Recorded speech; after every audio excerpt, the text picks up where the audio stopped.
Welcome back, everybody. This is day one of section 4.4, Indeterminate Forms and Patels Rule. That's how you say that guy's name. Yeah, and it is a guy's name. Patel. Looks like La Hospital, right? La Hospital's Rule. Okay. All right. Now, in my mind, section 4.4 is not as difficult as sections 4.1 to 4.3 in my mind, and you'll see why here in a second. It's basically like a fancy rule that makes our life kind of easier in the end. All right. So let's first start by saying, suppose we are trying to analyze the behavior of the function ln of x over x minus 1. Right? Say that's the function that we're looking at. ln of x over x minus 1. Although f is not defined when x equals 1, we need to know how f behaves near 1. Say we were interested in knowing how does this function behave near 1. Although f is not defined when x equals 1, we need to know how f behaves near 1. In particular, we would like to know the value of the limit as x approaches 1 of ln of x over x minus 1. Now, and we all understand, thinking of back into our limit mode, can we do direct substitution here?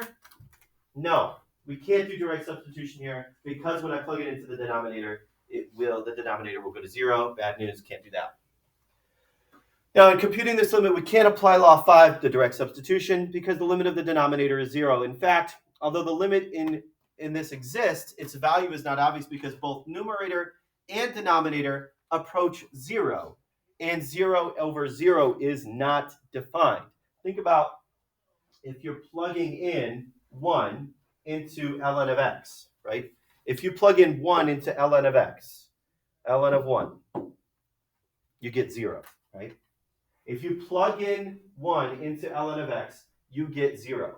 So what we're looking at here is if you try to do direct substitution and you get what's called an indeterminate form, where you have, that's not a pen, where you have a 0 over 0. We plugged in ln of 1, we get 0. We plug in 1 into x minus 1, we get 0. It's called an indeterminate form of the type 0 over 0. It's called an indeterminate form. It's not necessarily 0. It's not 1, because it's 0 over 0. You get the same thing over the same thing. It's not necessarily 1. It's not infinity. So what is it? It's an indeterminate form. Then this limit may or may not exist, and it's called an indeterminate form. We met like we're like introduced to. We met some limits of this type in chapter 2. For rational functions, we can cancel common factors. Like this. We had indeterminate, this was kind of like an indeterminate form, where if we plugged in 1 into both numerator and denominator, it turned to 0, right? We plugged in 1 into both numerator and denominator, and this was indeterminate form type 0 over 0. But there was something that we could do with it to make it act like something else. So we could apply the limit, right? We were able to reduce it down a little bit. We were able to factor it down a little bit so that we could cancel things out to make it act like a new function, and then we could therefore apply the limit. Okay, but we can't do that on ln of x over x minus 1, right? We can't reduce that down so that it would become something new so that we could plug it in. So that's where we can say, well, this was a 0 over 0 indeterminate limit type, but we didn't really understand that. We didn't really know what that was yet because all we did was just reduce it down and make it act like something new. So now we have Patels Rule. It says, suppose that f and g are differentiable, right? And f and g are the numerator and denominator of a rational function. Suppose f and g are differentiable, and g prime does not equal 0 on any open interval I that contains a, except possibly at it. You can kind of ignore that part. Just know that the g prime is not equal to 0.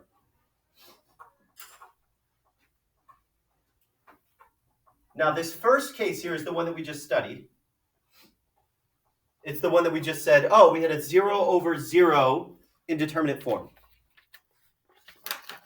Right? We had a 0 over 0 indeterminate form. The next one is an infinity over infinity indeterminate form. See, I showed you an indeterminate form of 0 over 0. I had not yet shown you an indeterminate form of type infinity over infinity. But it does exist.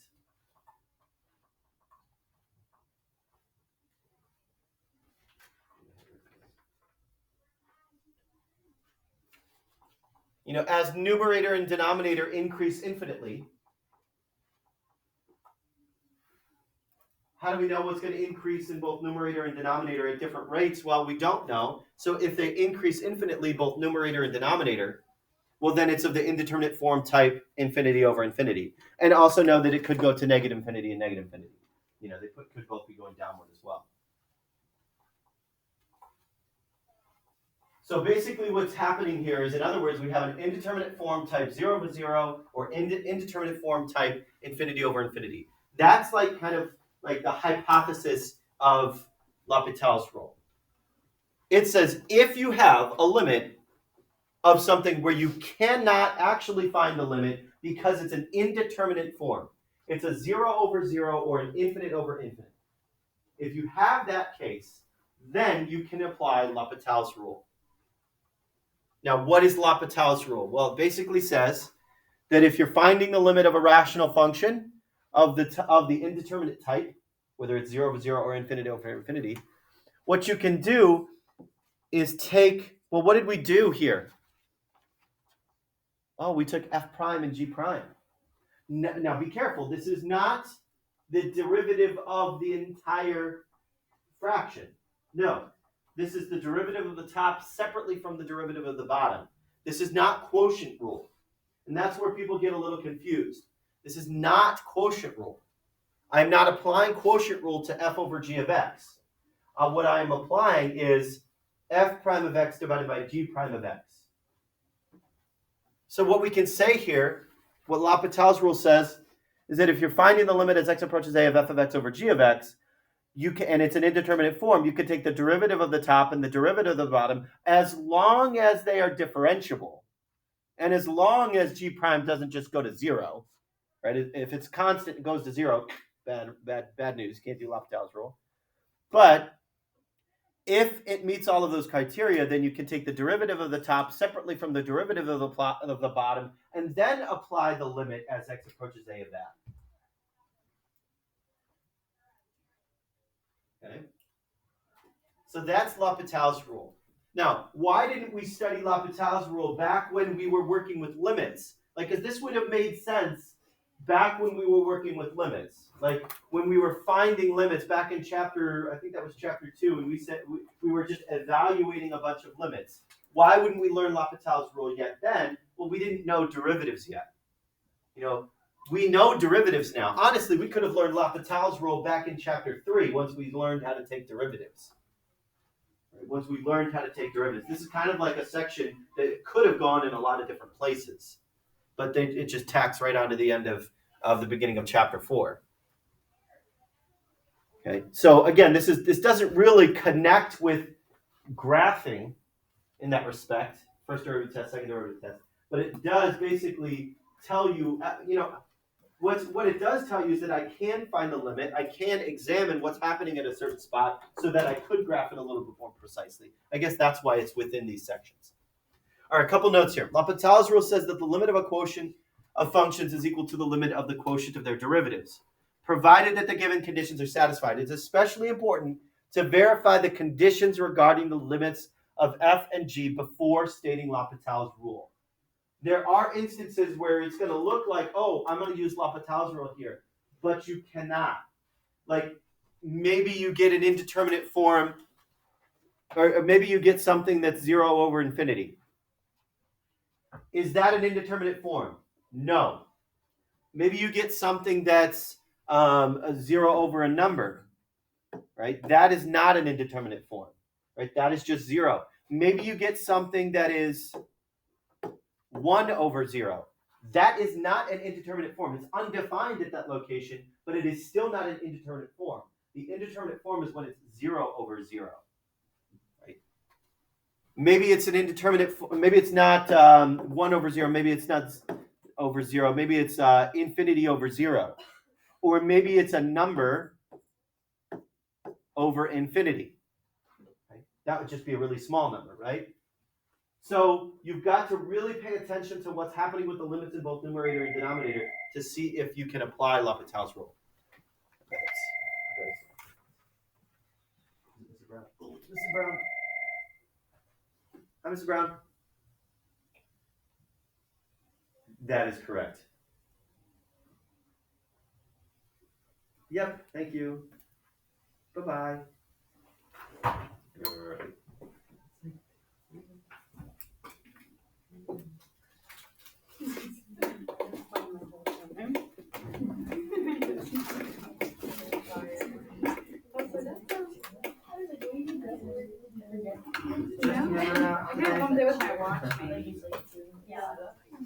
Everybody else? 6, 8.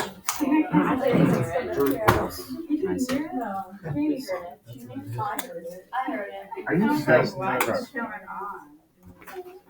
What? Look at it. I need to write more for melodic organization. Wait, Okay. Yeah. Sorry, and we're back. Second note here. L'Hopital's rule is also valid for one-sided limits and for limits at infinity or negative infinity.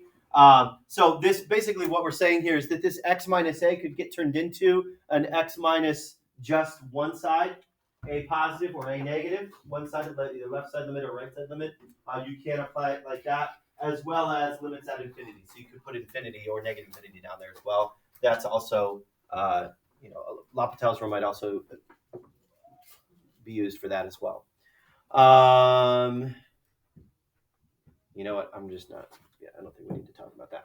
So let's actually perform this. Right? We just talked about why it's an indeterminate form. Right? But let's state it within the context of the problem. The limit as x approaches 1 of ln of x is what? Well, if I plug in 1, if I do direct substitution, ln of 1 is 0 by direct substitution. And then we can say separately, well, the limit as x goes to 1 of x minus 1 is also 0 by direct substitution. So we can say that this is an indeterminate form. I'm okay if you just abbreviate indeterminate by IND. Indeterminate form 0 over 0. Please state which type of indeterminate form it is. So this is indeterminate form type 0 over 0, which means that we can use L'Hopital's rule. All right, so let's apply it now. So ln of x over x minus 1 is going to turn into, well, what is the derivative of ln of x? Anybody remember what's the derivative of ln of x? 1 over x. What's the derivative of x minus 1? 1. Now, again, be careful. Am I taking the quotient rule? No. I'm not doing g f prime minus f g. No, I'm not doing that. That is not L'Hopital's rule. L'Hopital's rule keeps them separate. All right, so basically this is just 1 over x, right? So the derivative of both numerator and denominator is 1 over x. So now let's apply the limit back again. Let's say limit as x goes to 1 of 1 over x. Oh, okay, so that's just 1.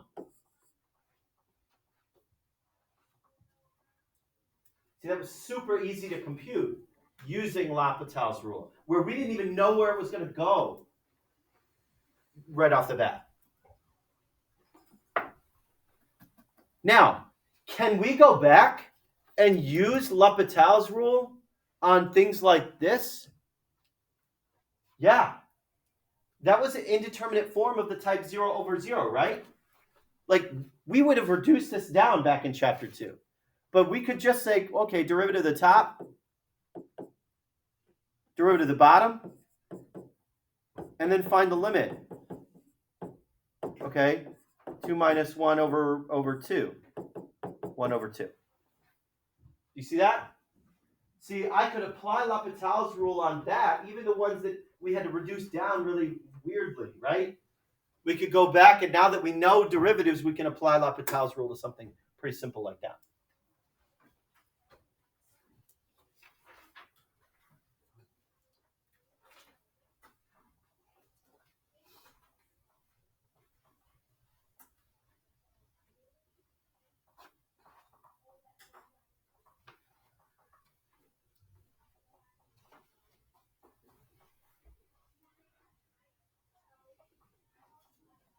Okay, let's take a look here. Let's see if we can first apply Patels rule. Let's see if it's even a possibility. Well, to do that, because looking at it straight away, if I just tried to do some direct substitution here, I plug in infinity here. Well, if I make the top go to infinity, e to a really big number is a really big number, right? E is just a number, 2.718, right? An exponential function on the right just goes up. So infinity on the top. What happens on a quadratic on the right? It goes up. Okay, so this is an indeterminate form. The limit as x approaches infinity of e to the x, well, if I plug in e to the x, I plug in infinity into e to the x, it's just going to keep getting bigger and bigger and bigger, right? Big number leads to just more big numbers. Okay, likewise, if I apply the limit to just the denominator of x squared, yeah, that's going to go to infinity as well. It's going to go to positive infinity. So this is an example of an indeterminate form of the type infinity over infinity. Ooh, that's bad infinity. Sorry. Top one's really good. Bottom one's not so good. Now, so if this is of the form infinity over infinity, what I can say now is I can apply L'Hopital's rule and say, well, e to the x over x squared is going to turn into, well, what's the derivative of e to the x? E to the x. What's the derivative of x squared? 2x. So it's going to act like that at 1. Or not at 1, excuse me, at infinity. So this is going to turn into the limit as x goes to infinity of e to the x over 2x. So what's that? What if I plug infinity into e to the x again? Where's it going to go? Infinity again. What happens if I plug in 2x in, what if I have to, sorry, excuse me. What happens if I plug in infinity into 2x? Where's it go? Again. Oh, so this is actually another L'Hopital's rule. This is like a nested one where we've got, oops, get it out of there. We've got it one inside the other. We can take the limit as x goes to infinity and say, well, likewise, this goes to infinity. The limit as x goes to infinity of 2x is also infinity. So this is another indeterminate form. Now, I don't know if we're just going down the rabbit hole and it's always going to end up infinity. Let's see. Let's do one more iteration, see what happens. We know that this is an indeterminate form of infinity over infinity. So we can say that e to the x over 2x is going to turn into, well, derivative of e to the x is again e to the x. What's the derivative of 2x now? Just 2. Just 2, right? So now let's apply the limit. The limit as x goes to infinity of e to the x over 2. Okay, now, is this an indeterminate form now? Not anymore. Because if I plug it in, what's the limit as x goes to infinity of e to the x? Still infinity. Well, divided by 2, infinity divided by 2 is still infinity. It's not indeterminate anymore. It's not infinity over infinity. It's just infinity. Okay? So yeah, you will have times where L'Hopital's rule just keeps repeating itself over and over again. Yeah.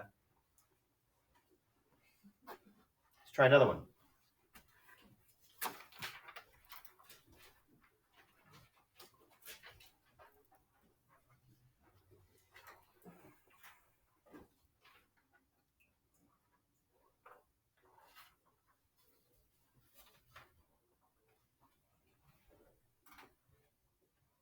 Okay, let's take a look at this one. We got limit as x approaches infinity of ln of x over radical x. Now let's see if Patels rule is applicable here. Let's apply the limit to the numerator. Well, what is the limit as x approaches infinity of ln of x? Well, if I keep putting a bigger and bigger and bigger and bigger number into ln of x, it's just going to keep getting bigger and bigger and bigger. Slowly, but it will.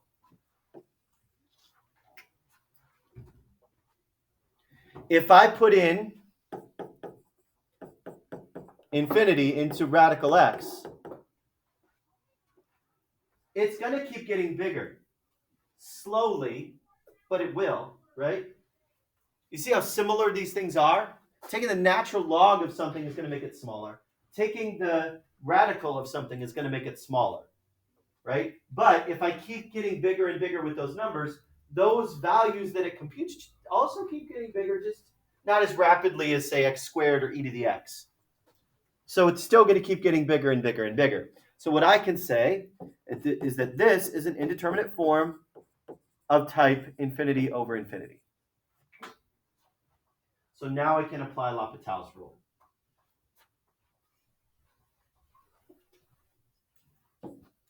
So I've got ln of x over radical x, which is ln of x over, I like to make that x to the 1/2, right?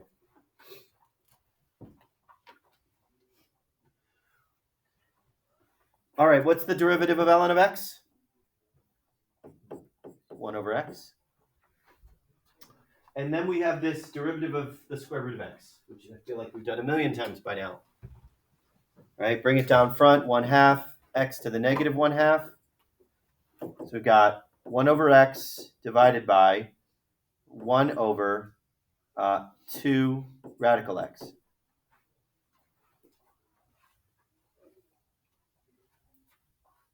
Okay, let's divide them. Keep, change, flip. So we got 1 over x. Keep, change, flip.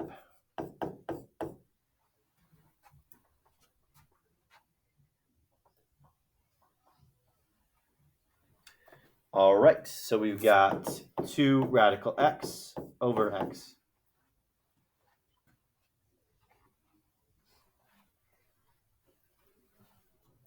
Now let's reduce that down a little bit, right? It's kind of, I maybe should not have put it back into radical form because we may have been able to see how to reduce it down. What am I going to do with my exponents here? Just subtract them. Look, I'm teaching that out of the wall. Just subtract them. So we have 2x to the negative 1/2 power, right? 1/2 minus 1. All right, 2 stays on top. The x to the 1/2 power goes down to the bottom. We'll just make it a radical. So that's the derivative of numerator and denominator simplified. So let's apply the limit back again. Let's say, okay, the limit as x goes to infinity, right? Yeah.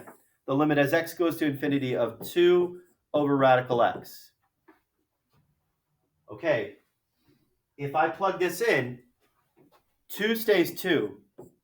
What does radical x become? Infinity, right? So what does that equal?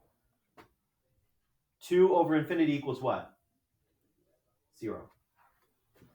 Remember, when I make a denominator bigger and bigger and bigger and bigger, that number keeps getting smaller and smaller and smaller. So that actually equals 0 in the end. Which is interesting here. So to kind of relate it back to what we were doing sections 4.1 to 4.3, I can now say on the right side of this graph, there is a horizontal asymptote at 0. You see the implication of that now? I know what's happening with the graph. I can say on the right side of this thing, it's going to level off to 0. I know definitively there is a horizontal asymptote at 0 on the right side of this graph. Likewise, like going back to the last one, I know on the right side of this graph, it's going to go up infinitely, right? I know my right arm's going to stretch upward. How fast or slow? I don't know. But I do know it's going to stretch upward. I can say at 1, this graph is going to be at 1. So I know there's a point there, 1 comma 1. Or actually, no. I know the limit is approaching 1. I don't know if the actual point exists yet. Take a look at this one.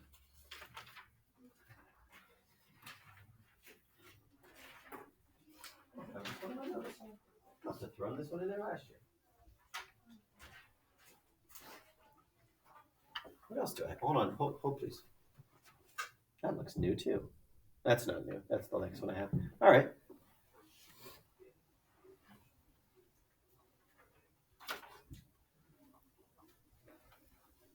You know, if I plug in 2 here, let's see what happens, right? I mean, this might not be an indeterminate form right now. I don't know. I should see what happens when I apply the limit. The limit as x goes to 2 of x to the third minus 7x squared plus 10x. Let's see what that computes to be. Can I do direct substitution? Yeah, okay. So this is 2 to the third minus 7 times 2 squared plus 10 times 2. I get 0. Ooh. There is the possibility of Patels Rule. If I'd gotten anything other than 0 or infinity, I can't use Patels Rule. So let's now try the limit as x approaches 2 of the denominator. Well, 2 squared is 4, plus 2 is 6, minus 6 is 0. See, this is one of those ones I could have given you in chapter 2 and told you to reduce down and then apply the limit. But because I can see that this is an indeterminate form of type 0 over 0, I can apply L'Hopital's rule quite easily, right? I mean, this is just a polynomial. 3x squared minus 7x plus 10 over 2x plus 1. And find the limit as x approaches 2 of that and see what happens. Let's plug it in. What's wrong? Did I screw something up? Minus 14x. You. Glad somebody's watching. 14. Thank you. Forgot to multiply. 7 times 2. Brain fart. I better check the rest of it. 3x squared minus 14x plus 10. Okay, good. See, I said it was so easy and I screwed it up. 3 times 2 squared minus 14 times 2 plus 10. So we get a negative 6 divided by 5. Negative 6/5.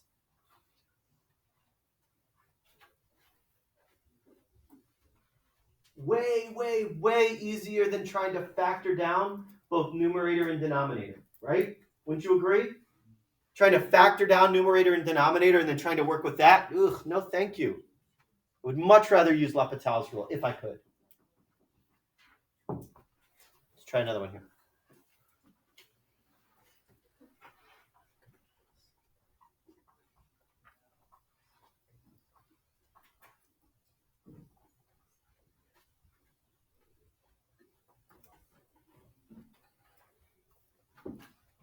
Negative. Does that change anything? All right, so let's see. The limit as x approaches negative infinity of x squared. Okay, basically this is saying on the left side of the quadratic, what happens? Does it go up or down? It goes up. Okay, let's see over here. The limit as x goes to negative infinity of e to the 1 minus x.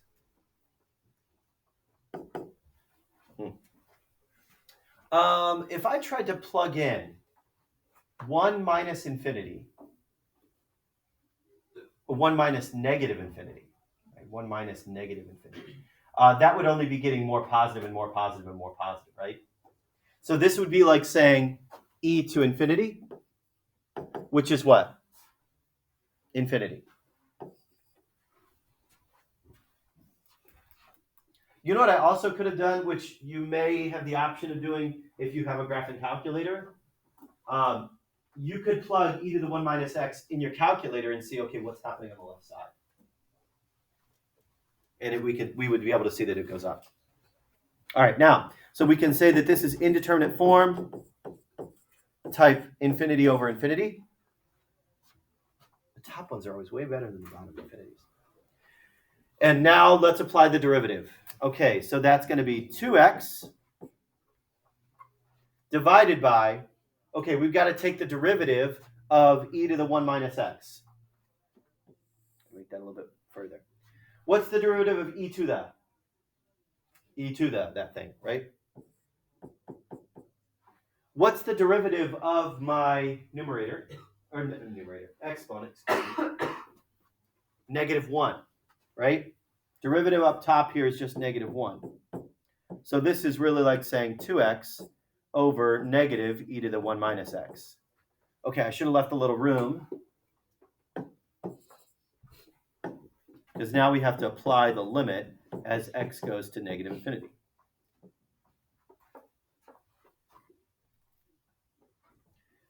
Okay, well, think about 2x, the graph of 2x. It's just a line going up and to the right, down and to the left, correct? So as I go on the left side of 2x, negative infinity, right? All right.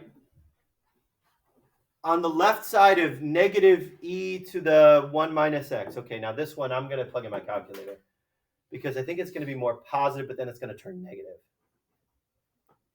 I think it's going to be negative infinity. I think it's going to be negative infinity. Let me just double check. Negative e to the 1 minus x. Is this going to be another indeterminate form? Let's see. Zoom 6. How exciting. Yeah, it looks like it's going to go down forever then, right? So on the left side of this thing,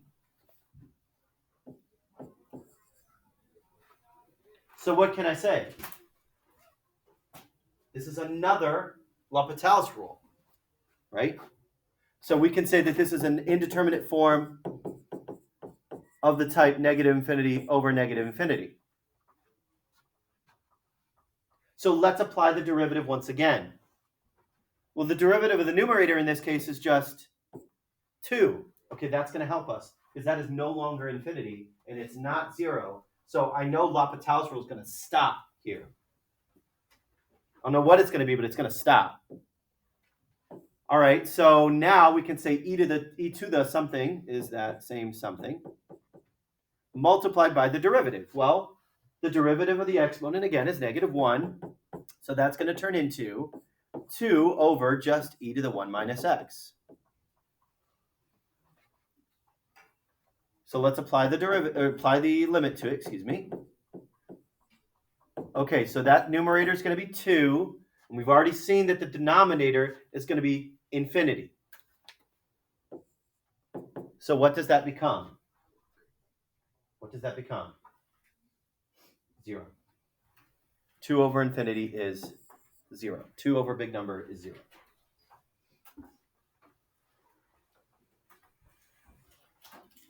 See, the stuff behind Patels Rule is just derivatives. Just derivatives. And you've got to just think about limits at infinity, limits going to infinity, and reason through to make sure it's an indeterminate form, and then go beyond that. See, it's not a very difficult rule to apply. You just got to make sure that A, you can apply it, and that B, you apply it correctly. All right, I'm going to stop the video now.